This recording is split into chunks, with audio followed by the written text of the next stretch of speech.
What's up, bestseller? Welcome in to the Bestseller Playbook, where we talk about writing and selling books that last. I'm your host and best-selling author, Bob Wheatley, and today we are talking about book proposals. How do you write a book proposal? Now, you might be tempted to think that a book proposal is only going to be relevant to the traditionally published author. That is typically the reason why you'd write a book proposal. However, we always encourage our clients, and I'd recommend to you, you should write a book proposal no matter what, whether you self-publish, hybrid publish, traditionally publish, you should write a book proposal. Why? Because a book proposal at the end of the day is a business plan. You should have a business plan for your book, no matter how you end up printing the thing. So, in today's episode, what we're going to talk about is the four main buckets or the four main questions that you need to be able to answer with your book proposal.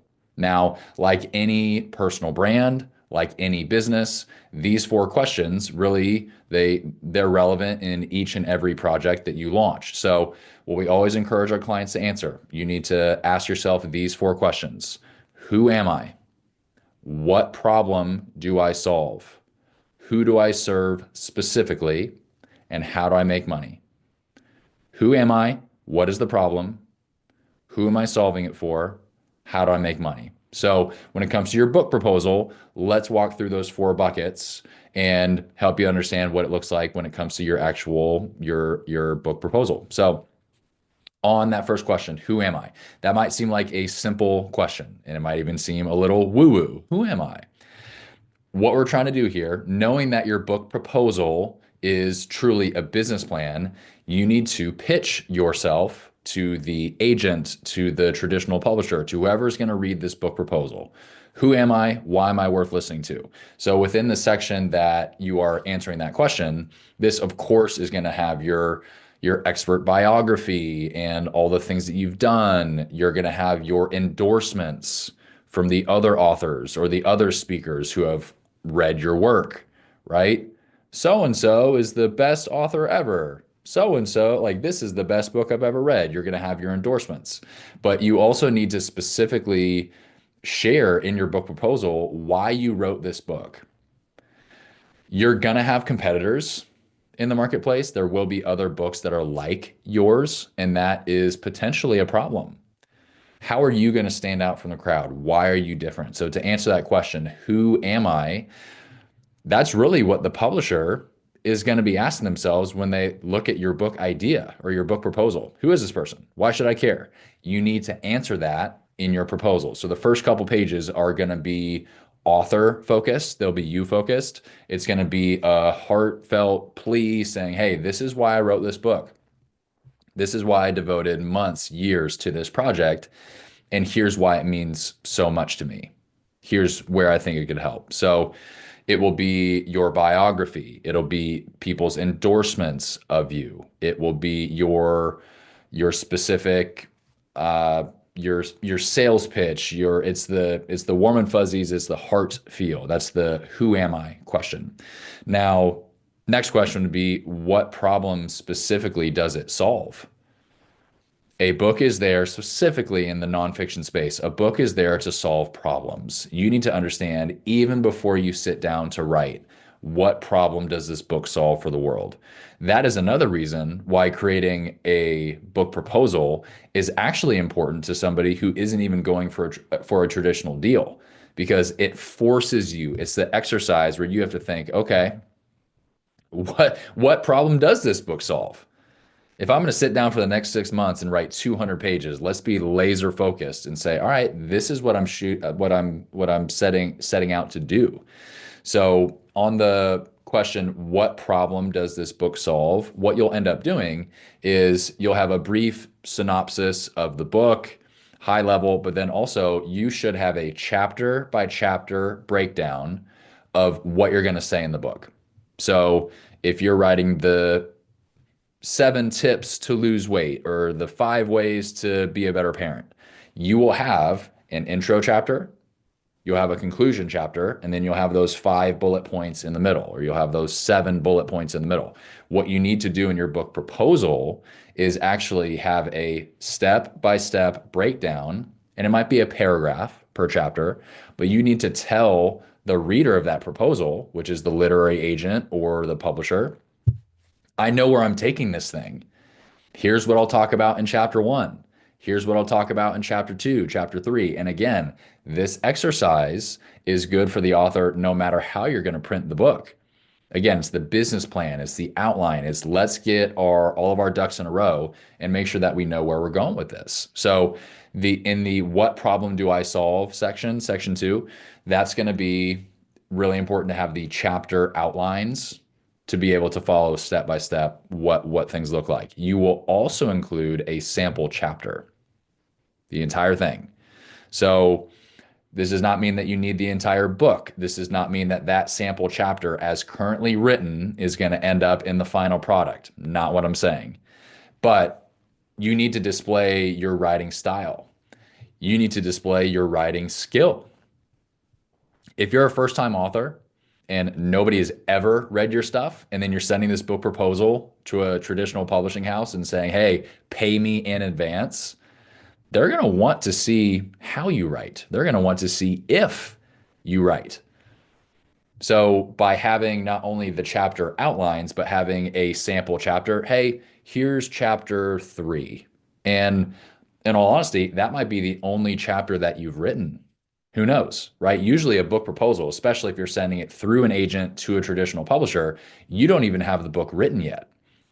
That's kind of step one. You start with the proposal. You say, hey, this is the business plan. Do you like it? Are you willing to invest in this plan? And then once you have the book deal, once you have the advance, then you actually write the book and you start worrying about deadlines and all that stuff. So it might be that you've only written one chapter. That's okay.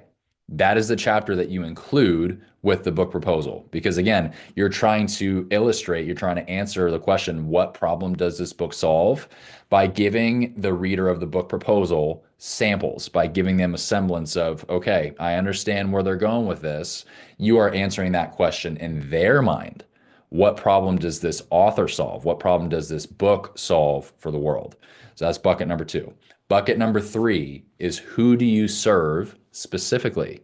Who is the book written for specifically? Now, again, it's going to be important for you as the author to know that even if nobody else sees this book proposal, it's important for you to know, who am I writing for? And it is typically best to think of a literal person, like a human being with a heartbeat and a social security number, an actual person, because what that does, that person is so specific in your mind. It could be a family member, it could be a friend, it could be a neighbor, it could be a past version of yourself, maybe you 5 years ago, but you need to have someone specific where when you sit down every morning, you are punching the keys, you're typing out to that specific person. Hey friend, hey neighbor, hey me 5 years ago, here's what I wish you knew. That's the book. So in that third bucket, the who do I serve specifically, this is where you need to illustrate to the publisher who's going to read your book proposal, I have a super deep understanding of who this book is going to be relevant for. And so this is where you'll get into the demographics. That's going to be a male, female thing. You'll talk about maybe the geography. Maybe there's a part of the country or the world where you're specifically writing for. It could be an income range, right? Maybe if this is about business and you're writing to C-suite executives, by illustrating to the publisher that you have a really good grasp of who this book is for. Again, it's just you're buying credibility points. That's all it is. We're just trying to instill confidence, credibility in you and in your project. So you'll be talking about demographics. You should also be talking about psychographics. Psychographics are more of the feelings-based things. It's more right brain than left brain. So psychographics is where things actually get fun and you start asking questions about your target reader, like what makes him laugh? What makes him cry? What keeps her up at night? What is she excited about? What is she afraid of? What is his favorite Christmas movie? What is her favorite national holiday? Or if she were an animal, what animal would she be? It's, again, by going to that level, that number one is really going to impress the publisher. And it's not just, this isn't some parlor trick. You truly, It will help the publisher to understand that you are taking this very, very seriously. And then because you're actually taking it seriously, you're going to write a great book. If you understand your target reader and you can say, yeah, if she was an animal, she would be this. His favorite Christmas movie is XYZ. If you know those things, how do you think your chapter three, your chapter four, your chapter five is going to end up? Pretty darn good because you're speaking specifically to them. You know exactly who you're writing to from the very beginning. So in that third bucket, the who do I speak to? Who do I serve specifically? We get into the demographics, we get into the psychographics. Another thing that's going to be important on as far as the audience piece, you also need to present evidence that you've done this before. So, and it might be your first book. What I'm saying is we need to pull any sort of media appearances or endorsements, things like that, and add that to your book proposal, right? This isn't just a chapter three is great. I hope you like it. You need to say, these are the radio shows I've been on. These are the podcasts I've been on. These are the stages I've been on. And I understand it's sort of the catch 22 in that you might be a first time author or a young entrepreneur, personal brand. You might not have a lot of those things. We have, we can make an entire different video on how to position yourself well as far as your expert bio. But rule of thumb, or what we found with our clients, we are very quick to forget how awesome we are. And I'm not saying that in a braggadocious way. It's almost the opposite. We want to be humble. We've been taught to be humble. Humility is great, but we forget some of the things that we've done. So it's again, as you're thinking about this book proposal and you're taking an inventory, what have I done? Okay, well, I did that speaking thing in high school. I spoke in front of the whole school. All right, well, how many people, how many kids were at your school? Well, 1,200. Okay, do you realize that you have now spoken in front of audiences of 1,000 plus? You have. You did that a decade ago. That actually happened. So by adding stuff like that into your book proposal, has spoken in front of crowds of 1,000 plus. That's a credibility point, and it's totally honest. It's totally true. So this book proposal is not going to be a flash in the pan half-hour project. It's going to be a long project. This should take days, maybe even weeks. You're doing research, you're doing thinking, right? This would be if you were launching a business and you were going on Shark Tank. Do you think you would just wing it? No, you would have an awesome pitch. You'd have your data all dialed in. You'd have charts and graphs and metrics and all those things. This book proposal is your Shark Tank moment. So in that third bucket, the who do I serve specifically, you need to also bring in all of those past experiences, speaking, podcasting, endorsements, whatever it might be. It could be your following as well. Has 50,000 followers on social media, has an email list of 4,500, right? That is the who do I serve bucket. You're serving all those people in your social media, all those people in your email list. Question number 4, and we cannot forget this. Question number 4, when it comes to your book proposal, the fourth bucket, you need to answer the question, how do I make money? How is this book going to make money? So this is truly where it turns into a business plan. This is going to be, it is a really bad plan. I say it on every video. The shortest way to a best-selling book is having a best-selling plan. This fourth bucket, how do I make money, truly is the planning of things. A lot of people write a book, cross their fingers, and pray. They're just like, man, I hope that I waxed poetic and this thing is going to sell like hotcakes. It's not how it works. Again, you got to remember these lists are called bestseller lists. They're not best writer lists. That's a Robert Kiyosaki quote, Rich Dad, Poor Dad. You need to be a seller. You need to be a salesperson. That doesn't mean you need to be pushy or sleazy, but what it does mean is you need to roll up your sleeves and call some people. You need to roll up your sleeves and knock on some doors. You will be the biggest advocate of your book. Period. End of story. Not even close. Your agent is not going to be the biggest hustler. Certainly your publisher is not going to be the biggest proponent of your book. It is you. Congratulations, you're not only an author, you're also a salesperson.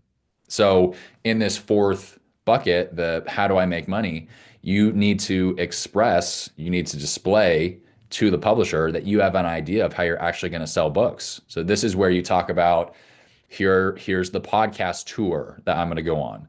Here's the speaking opportunities that I have set up for the next 12 months.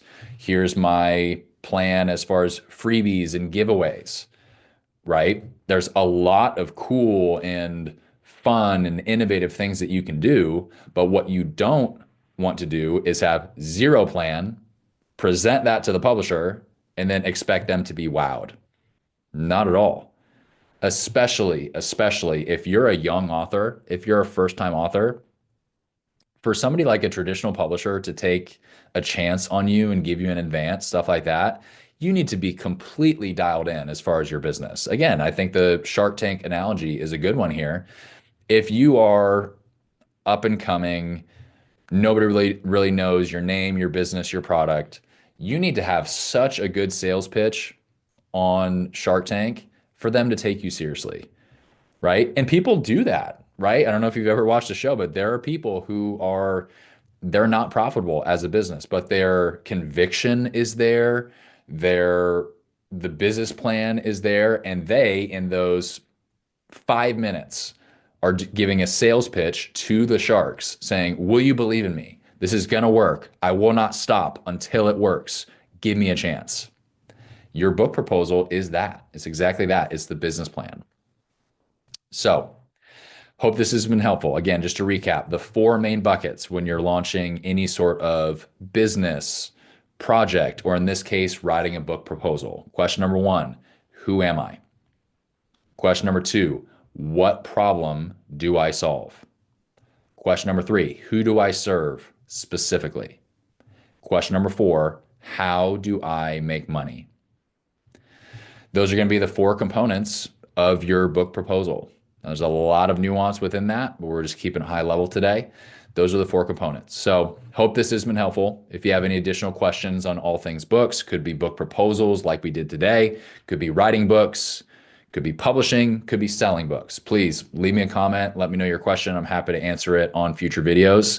And again, as we addressed earlier on this video today, the shortest way to a best-selling book is having a best-selling plan.